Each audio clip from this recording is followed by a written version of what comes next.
नमस्कार दोस्तों, आज हम लोग पढ़ने वाले हैं position of centre of mass of semi circular ring, semi circular disc, hemisphere, hollow and solid.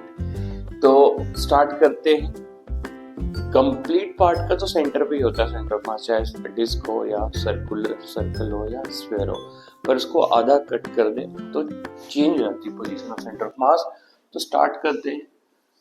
Position of centre of mass, position of center of mass of uniform semicircular ring, semicircular ring।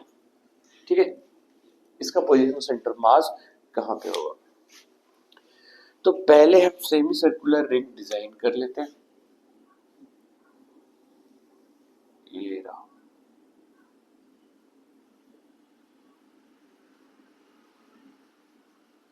चलो इसका radius r है, मास m है।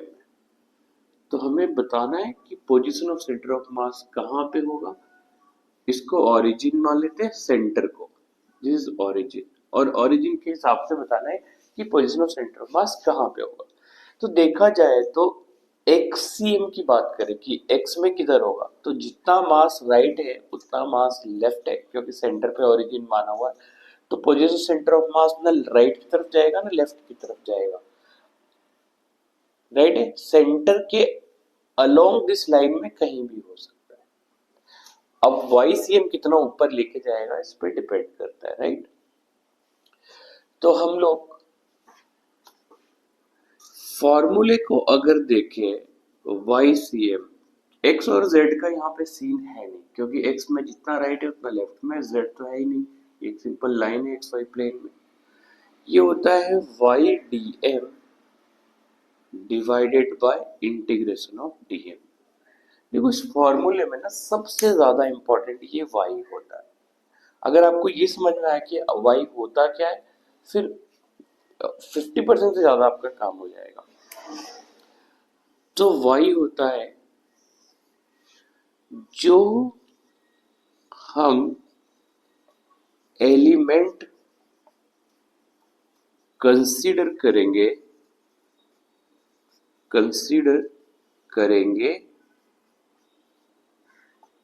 उसका position of centre of mass from origin, ये होता है Y.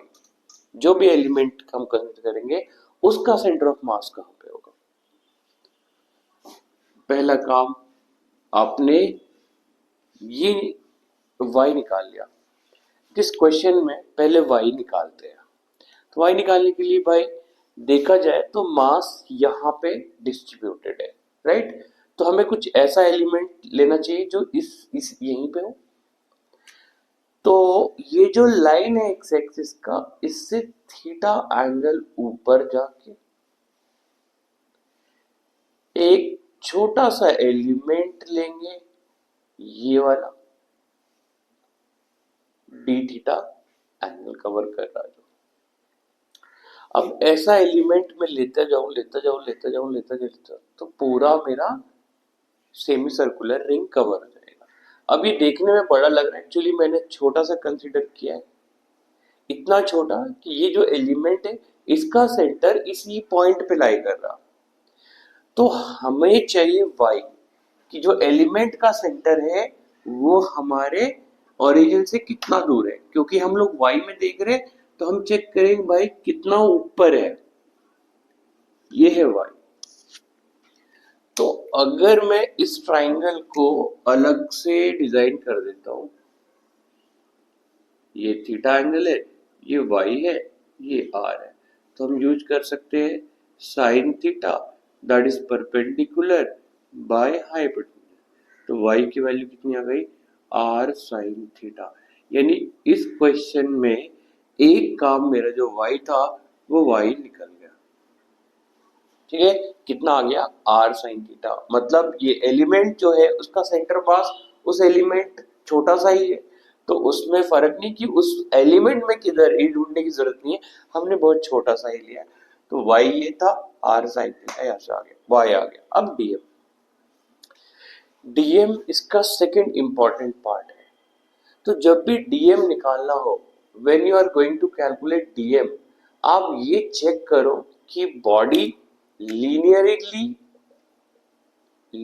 है कि ऐसा सरफेस पे डिस्ट्रीब्यूटेड है या वॉल्यूम में डिस्ट्रीब्यूटेड है उसका मास। आप ये चेक करो कि उसका मास लाइन में डिस्ट्रीब्यूटेड है या सरफेस पे डिस्ट्रीब्यूटेड है या वॉल्यूम में डिस्ट्रीब्यूटेड है। जैसे ये रिंग है, एक पतली वायर की तरह है, तो ये एक लाइन ही हुआ ना, तो मास इसका लाइन पे डिस्ट्रीब्यूटेड है। अगर मैं इस बोर्ड की बात करूं तो बोर्ड का पूरा सरफेस पे डिस्ट्रीब्यूटेड है, समझ गए। अगर मैं अपना बात करूं तो मैं एक वॉल्यूम की तरह हूं, मैं कोई लाइन नहीं हूं, पतली सी लाइन नहीं हूं, मैं इधर भी हूं, मैं पीछे भी हूं, मैं ऊपर भी हूं, तो मैं वॉल्यूमेट्रिक बॉडी हूं। तो हमें ये चेक करना है कि जो मास डिस्ट्रीब्यूटेड है बॉडी में वो कैसा है। फिलहाल अपना लीनियर है, तो अगर लीनियर है तो हम यूज करेंगे लीनियर मास डेंसिटी। अगर सरफेस पे डिस्ट्रीब्यूटेड होता तो हम यूज करते सरफेस मास डेंसिटी, और अगर वॉल्यूम में डिस्ट्रीब्यूटेड होता तो हम यूज करते हैं वॉल्यूम मास डेंसिटी। तो अपना सेकंड इंपॉर्टेंट जो है वो है मास डेंसिटी यूज करना, क्योंकि रिंग का मास लाइन पर डिस्ट्रीब्यूटेड है, तो हम यूज करेंगे लीनियर मास डेंसिटी। इसको लैम्डा से डिनोट करते हैं हम लोग, और ये होता क्या है, ये होता है total mass by total length is equal to छोटा मास बाय छोटा length is equal to lambda. ये कह रहा है कि क्योंकि आपका बॉडी यूनिफॉर्मली डिस्ट्रीब्यूटेड है, तो पूरा मास अगर m है, टोटल लेंथ पूरे का होता है 2 पाई आर, अपने पास आधा है पाई आर है, तो आधा मास m/2 होगा, आधा इसका लेंथ पाई आर बाई 2 होगा, तो 2 से 2 कैंसिल और वो आपस में बराबर ही रहेगा। तो यूनिफॉर्म बॉडी का मास पर यूनिट लेंथ कांस्टेंट होता है, राइट, यही वो कहना चाह रहा है। टोटल मास m, टोटल लेंथ, देखो लेंथ यहां से यहां तक होता है 2 पाई आर, अपने पास आधा ही है, तो होगा pi into radius is equal to छोटा मास dm, इसका छोटा मास, ये जो यहाँ पे d थीटा है, यहाँ पे जो एलिमेंट माना है, ये एलिमेंट का मास dm है। क्या ये एलिमेंट का लेंथ बता सकते हो आप? ऑफ कोर्स बता सकते हो। Theta is equal to arc which is dx, मान लेते हैं कि ये आर्क लेंथ dx है, आर्क अपन रेडियस r, तो dx की वैल्यू कितनी आ गई, r d थीटा। अपने को मालूम है ना angle is equal to arc by radius होता है, तो हमने वही यूज किया और इसका लेंथ निकाल लिया। ये लेंथ चाहिए हमें क्योंकि टोटल लेंथ यहाँ यूज हो गया, छोटा लेंथ यूज होना है, which is r d theta. तो यहाँ r से r कैंसिल हो गया और dm की वैल्यू निकल के आई m by pi D theta. अब आपका 90% काम हो गया। हमने y भी ढूंढ लिया, हमने dm भी ढूंढ लिया, और ये फॉर्मूले में यही दो चीज यूज होता है। मोस्ट ऑफ द काम हमारा हो गया। अब फॉर्मूले में हम वापस से इसको पुट कर देते हैं। तो फॉर्मूला है हमारा YCM is equal to y which is r sin theta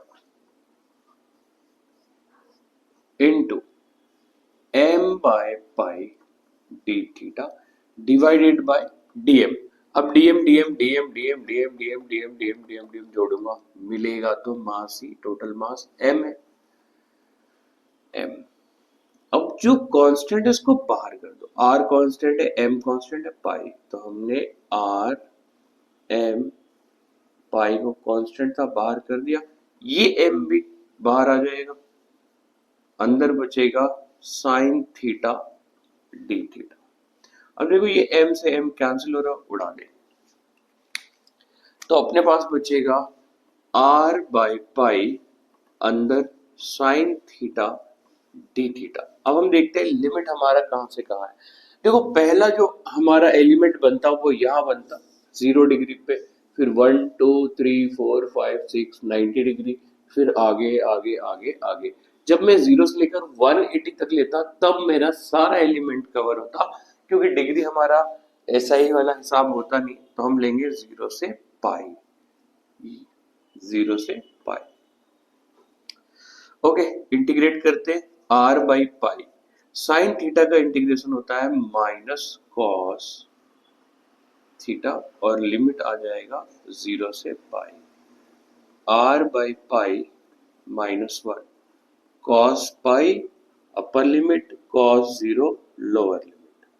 okay, तो अब यहाँ हम वैल्यू रखेंगे r/पाई, ये होता है -1, ये होता है 1, तो -1 इसके सामने माइनस, तो -2 इंटू ये 2 हो जाएगा, तो 2r/पाई कितना आया, इसका पोजीशन सेंटर मास कितना ऊपर होगा, 2r/पाई ऊपर, 2r/पाई इसका position of centre mass origin से ऊपर होगा। आई थिंक आपको समझ में आया होगा। यहाँ पे दो चीज इंपॉर्टेंट होता है, पहला कि ये जो y है ये XCM निकालना होता है या ZCM, तो यहाँ पे जो वैल्यू XYZ वो कितना है, और वो होगा जो हम एलिमेंट कंसीडर कर रहे हैं उसका position of centre of mass from origin, उसका एलिमेंट का पोजीशन सेंटर ऑफ मास, क्योंकि हमारे यहाँ बहुत एलिमेंट छोटा सा था तो उसका छोटे का सेंटर मास वहीं पे है, वो बड़ा बॉडी है नहीं। दूसरा डीएम, आपको डीएम निकालने के लिए देखना होता है कि आपका जो बॉडी में मास डिस्ट्रीब्यूटेड है वो लाइन पे है कि सरफेस पे है कि वॉल्यूम पे है, तो वहां से डीएम आ जाएगा और दोनों को पुट कर दो। लिमिट ढूंढो कहां से कहां हम लिमिट को दौड़ाएं ताकि हमारा पूरा मास कंसीडर हो जाए, है ना। आपको समझ में आया तो हम लोग नेक्स्ट करें।